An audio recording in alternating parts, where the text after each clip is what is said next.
अस्सलाम वालेकुम स्टूडेंट्स। खुद आप सब ठीक होंगे। बेटा लास्ट टाइम हमने इम्पेचमेंट के टॉपिक्स में कुछ चीज़ें देखी थी।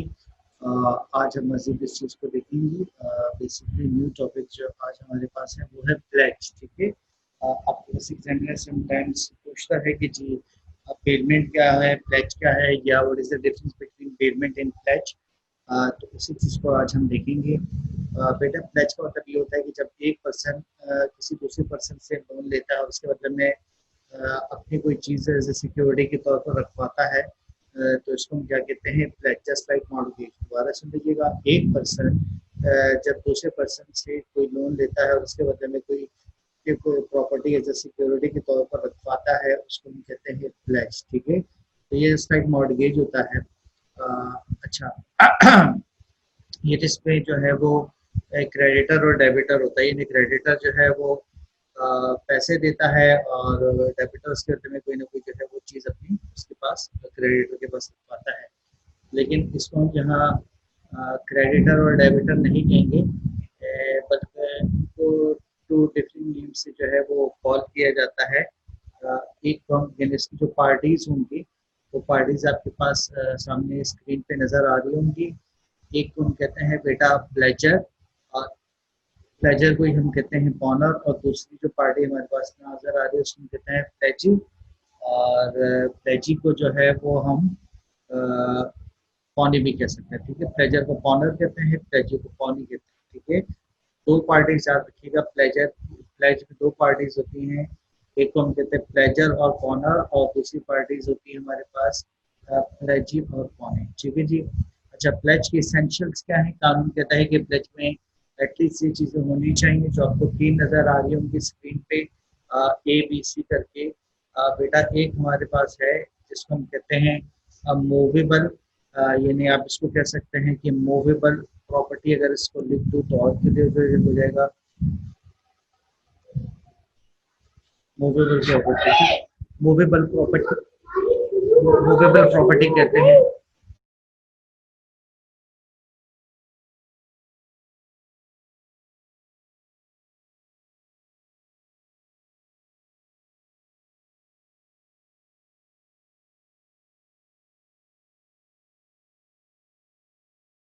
ठीक है जी। एक को हम कहते हैं मूवेबल प्रॉपर्टी, और दूसरी जो है हमारे पास वैल्यूएबल।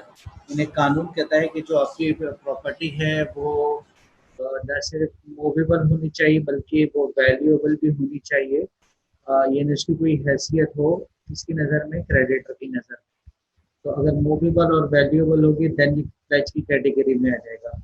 उसके बाद नॉट चेंज ऑफ ऑनरशिप। इसका मतलब ये है कि जब प्लेजर अपनी प्रॉपर्टी जो है वो प्लेजी को देता है, यानी प्लेजर जो है वो डेबिटर है और प्लेजी क्रेडिटी है, तो प्लेजर जब प्रॉपर्टी देगा, तो इसका मतलब हरगिज ये नहीं समझा जाएगा कि बेसिकली ये ऑनरशिप उसको चली गई, नहीं सिर्फ पोजीशन जाती है।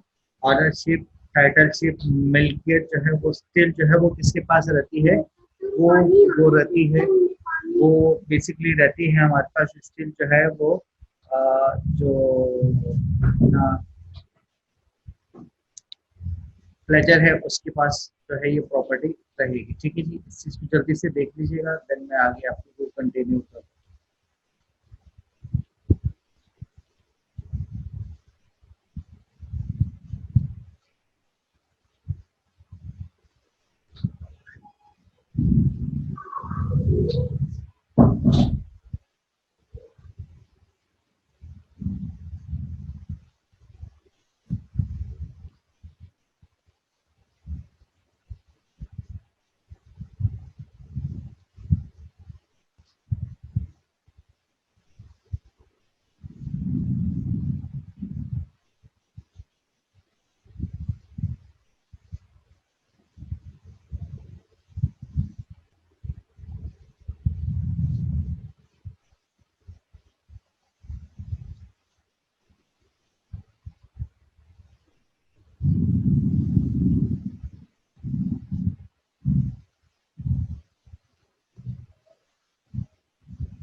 ठीक है जी स्टूडेंट, इसके बाद आ जाते हैं हमारे पास नेक्स्ट टॉपिक आ जाता है, वो हमारे पास आ जाता है बेटा कॉन्ट्रैक्ट ऑफ सेल। ठीक है, अब कॉन्ट्रैक्ट ऑफ सेल को जरा गौर से सुन लीजिएगा। कॉन्ट्रैक्ट ऑफ सेल से मुराद ये है कि कैसा कॉन्ट्रैक्ट जहां पर सेलर जो है वो एग्री हो जाए कि वो अपनी चीज गुड्स, जो अपनी प्रॉपर्टी है, अपने गुड्स जो है वो बायर को देगा और बायर से उसके बदले में प्राइस लेगा। ठीक है, दोबारा सुन लीजिएगा। एक ऐसा कॉन्ट्रैक्ट जहां पर सेलर एग्री हो जाए कि वो अपनी प्रॉपर्टी जो कि गुड्स की फॉर्म होगी, जो कि गुड्स की शक्ल में होगी, बायर को देगा, बायर के नाम पे ट्रांसफर करेगा और उससे पैसे चार्ज करेगा, उसको हम क्या कहेंगे बेटा, कॉन्ट्रैक्ट ऑफ सेल। ठीक है, अगर आप डेफिनेशन लिखना चाहें तो लिख लीजिएगा, a contract where seller a contract where seller transfer a contract where seller transfer or agree to transfer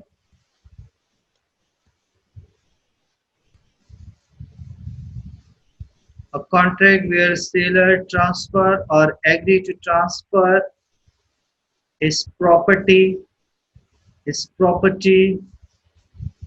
in the form of goods, his property in the form of goods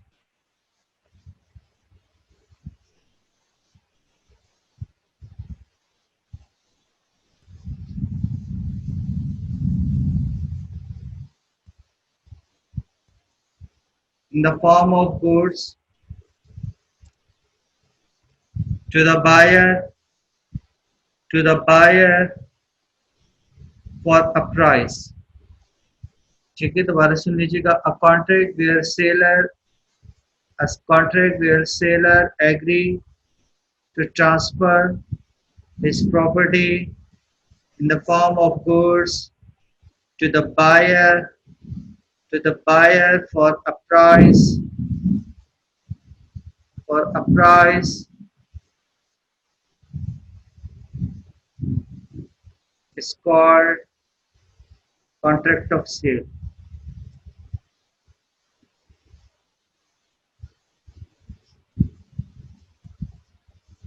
ठीक है जी, अच्छा जी। इसके बाद स्टूडेंट हमारे पास आ जाता है कि examiner आपसे पूछेगा जी what is the difference between sale and agreement to sale. तो बेटा याद रखिएगा, सेल एक ऐसे कॉन्ट्रैक्ट को कहते हैं कि जब सेलर बायर से कॉन्ट्रैक्ट करता है तो जिन चीजों के लिए सेलर करता है वो चीजें सेलर के पास एग्जिस्ट करती हैं। एक ऐसा कॉन्ट्रैक्ट जिन गुड्स के लिए सेलर बायर से कॉन्ट्रैक्ट करता है वो गुड्स सेलर के पास एग्जिस्ट करेंगे, इसको हम कहेंगे हम बेटा सेल। ठीक है जी।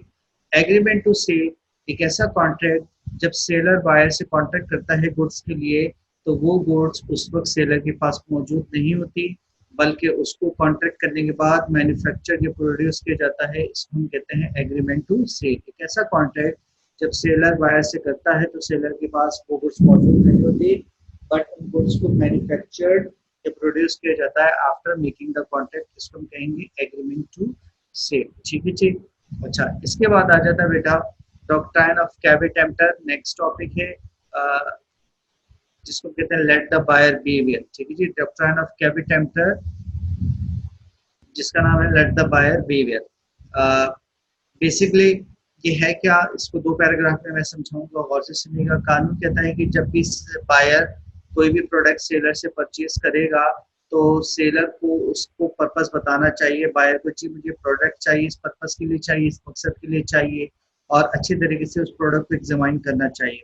लेकिन अगर बायर सेलर को अपना पर्पस नहीं बताता, खुद से परचेज कर लेता है वो अपनी ऑन स्किल्स पे रखते हुए उस गुड्स को, तो बाद में उस पर कोई भी डिफेक्ट आ जाए, कोई भी प्रॉब्लम आ जाए तो उसके लिए सेलर रिस्पॉन्सिबल नहीं होगा, क्योंकि आपने अपनी स्किल्स पे ही उसको सिलेक्ट किया है।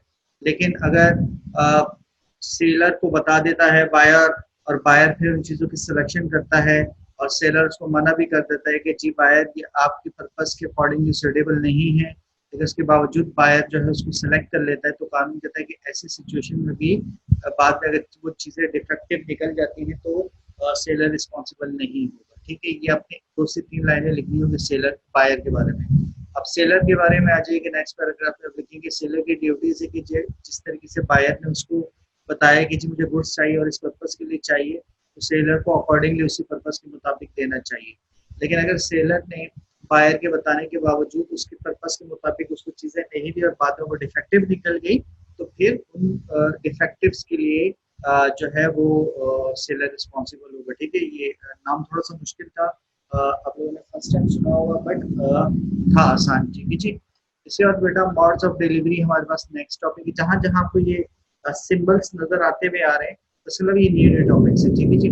मोड ऑफ डिलीवरी बेसिकली कितने तरीकों से सेलर बायर को गुड्स डिलीवर कर सकता है और कितने तरीकों से बायर सेलर से वो गुड्स रिसीव कर सकता है। तीन मोड्स है बेटा, एक्चुअल डिलीवरी, सिंबॉलिक डिलीवरी और कंस्ट्रक्टिव डिलीवरी। ठीक है, there are three types of mode of delivery. Actual delivery ऐसी डिलीवरी को कहते हैं जब सेलर फिजिकली यानी उसी वक्त सेलर बायर को वो चीजें हैंड ओवर कर देता है और बायर उन चीजों को अपने साथ कैरी करके ले जाता है। ऐसे डिलीवरी को हम कहते हैं बेटा एक्चुअल डिलीवरी। ठीक है बेटा। सिंबॉलिक डिलीवरी एक ऐसी डिलीवरी को कहते हैं कि जिन चीजों को फिजिकली कैरी करके जो है वो पॉसिबल ना हो ले जाना, लेकिन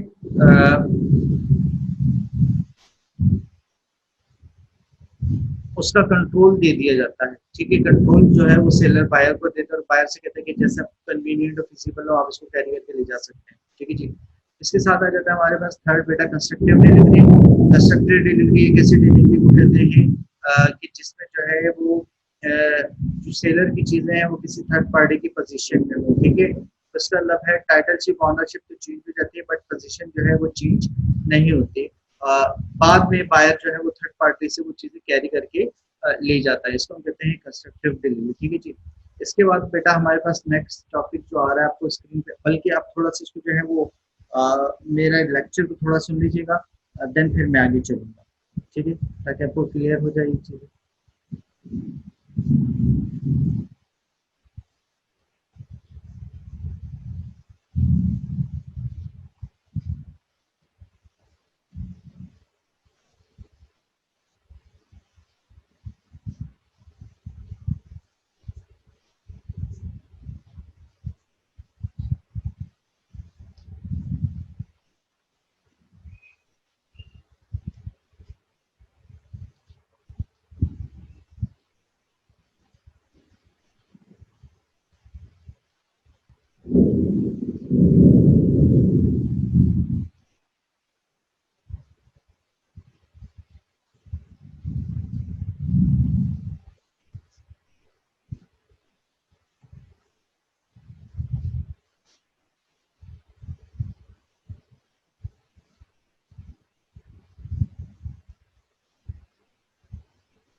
अच्छा जी बेटा, नेक्स्ट टॉपिक है हमारे पास कंडीशन एंड वारंटी।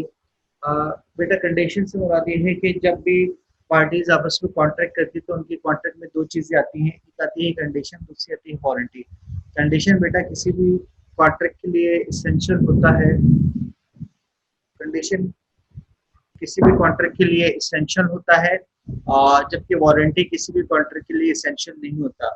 यानी कंडीशन को आप यूँ सपोज कर लीजिएगा कि पार्टी कहती है कि भाई ये कंडीशंस हैं, अगर आप कॉन्ट्रैक्ट को इस तरीके से फुलफिल करेंगे अकॉर्डिंग टू माय विलिंगनेस, तो देन ये जो है वो कंडीशन जो है ये मेरे लिए सही है, और अगर आप मेरी कंडीशन को नहीं पूरा करेंगे तो फिर ये जो कॉन्ट्रैक्ट है ये मेरे लिए यूजलेस है और इसका मुझे कोई फायदा नहीं है और मैं इस कॉन्ट्रैक्ट को रिजेक्ट कर दूंगा। ठीक है, लेकिन ये डिपेंड करते हैं फिर पार्टीज पे कि उसके लिए वो चीज कितनी जो है वो यूजफुल है।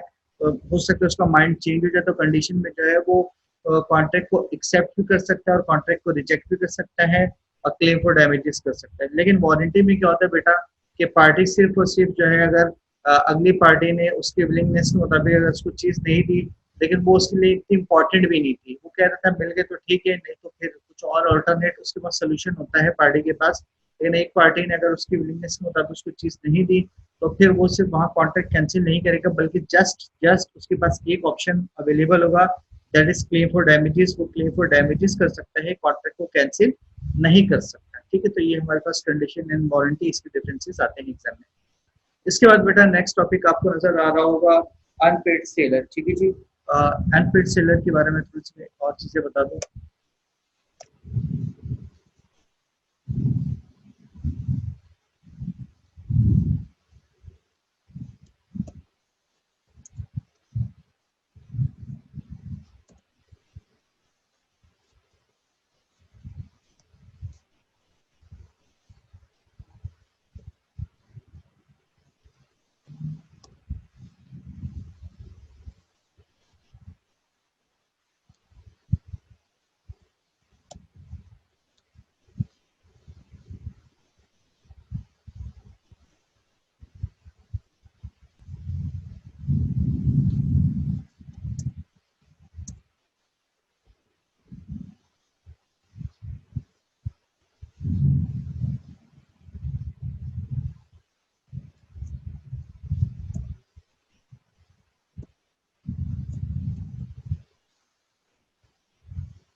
अच्छा बेटा, अनपेड सेलर किसे कहते हैं? एक ऐसा सेलर जिसने बायर को क्रेडिट पे चीजें बेची हो और बायर ने उसकी अदायगी ना की हो, तो ऐसा सेलर क्या कहलाएगा?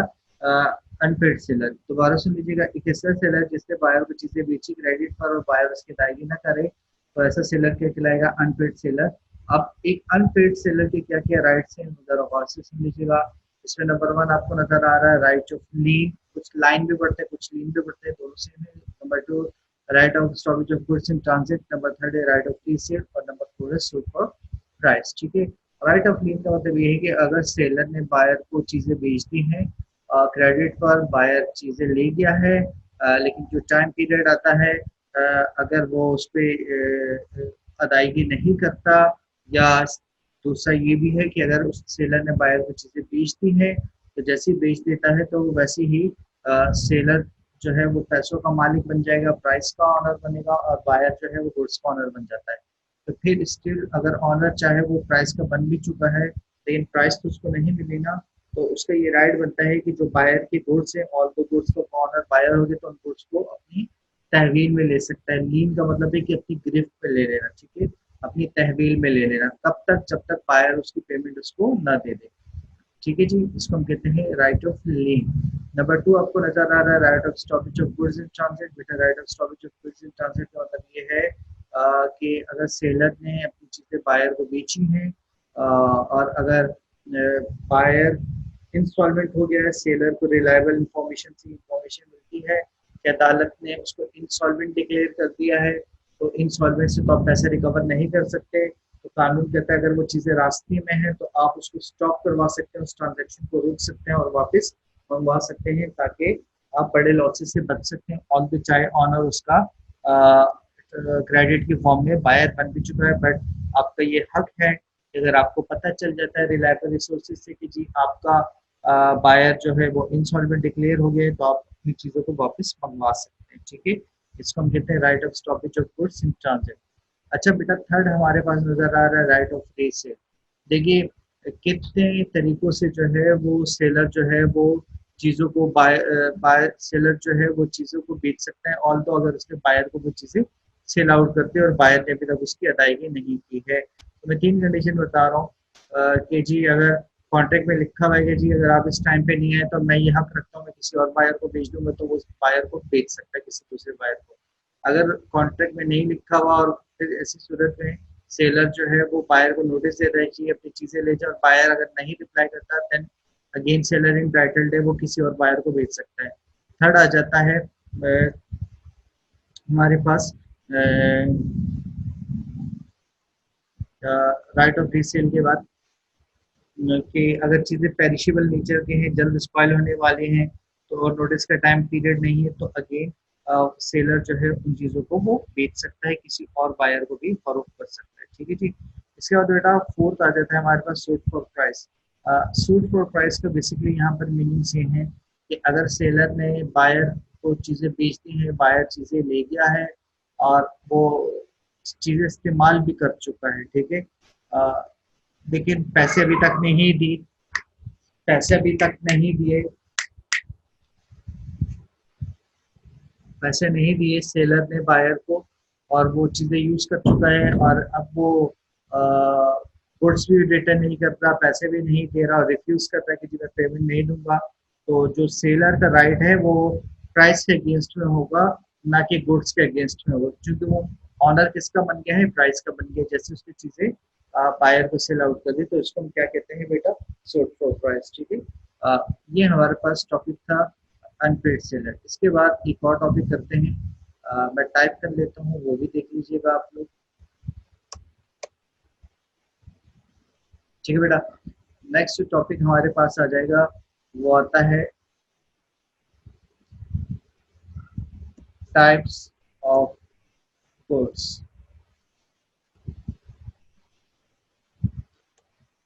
नंबर 1 आ जाता है बेटा हमारे पास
अच्छा बेटा, टाइप्स ऑफ गुड्स में बेसिकली स्क्रीन पे आपको नजर आ रहा होगा एग्जिस्टिंग गुड्स, एग्जिस्टिंग की दो टाइप्स नजर आ रही हैं, असर्टेन गुड्स और नंबर 2 सॉरी बी नजर आ रही है अनसर्टेन गुड्स, और सेकंड जो आपको नजर आ रही है फ्यूचर गुड्स। ठीक है जी।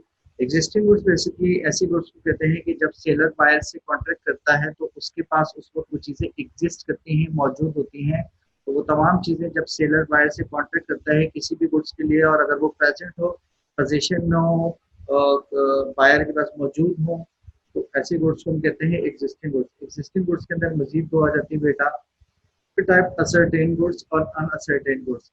असर्टेन गुड्स ऐसे गुड्स को कहते हैं कि जब सेलर बायर से कॉन्ट्रैक्ट करता है ना सिर्फ मौजूद होती हैं बल्कि उनको असर्टेन किया जा सकता है, सेपरेट कर सकते हैं, आइडेंटिफाई कर सकते हैं, अलग अलग कर सकते हैं, तो जिनको सेपरेट कर सकते हैं वो असर्टेन गुड्स हो जाएंगे।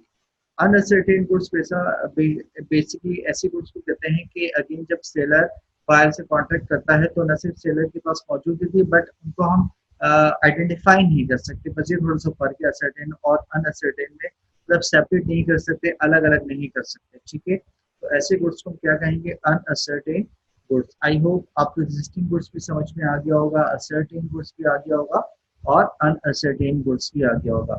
लास्ट है बेटा हमारे पास फ्यूचर गुड्स। ठीक है जी, फ्यूचर गुड्स ऐसी गुड्स को कहते हैं कि जब सेलर बायर से कॉन्ट्रैक्ट करता है तो सेलर के पास वो गुड्स उस वक्त मौजूद नहीं होती, बट वो फ्यूचर वो कॉन्ट्रैक्ट करने के बाद उसको मैन्युफैक्चर करता है, प्रोड्यूस करता है, लेकिन उस वक्त उसके पास वो एग्जिस्ट नहीं करती। कॉन्ट्रैक्ट के बाद उसको जो है वो मैन्युफैक्चर किया जाता है, प्रोड्यूस किया जाता है। तो ऐसे गुड्स जिनको कॉन्ट्रैक्ट करने के बाद मैन्युफैक्चर किया जाए, प्रोड्यूस किया जाए, ऐसे गुड्स को हम क्या कहेंगे बेटा? Future goods. तो आई होप आपको समझ में आ गया होगा। सर्टेन गुड्स, अनसर्टेन गुड्स भी, फ्यूचर गुड्स भी आप लोगों को क्लियर हो गया होगा। ठीक है, तो स्टिल अगर आपको किसी किस्म की क्यूरी हो, प्रॉब्लम हो, तो आप डिस्कस कर सकते हैं। ठीक है, ग्रुप पे जो हमने बनाया हुआ है। जल्दी से देख लें नेक्स्ट टॉपिक, इंशाल्लाह कंटिन्यू करते हैं।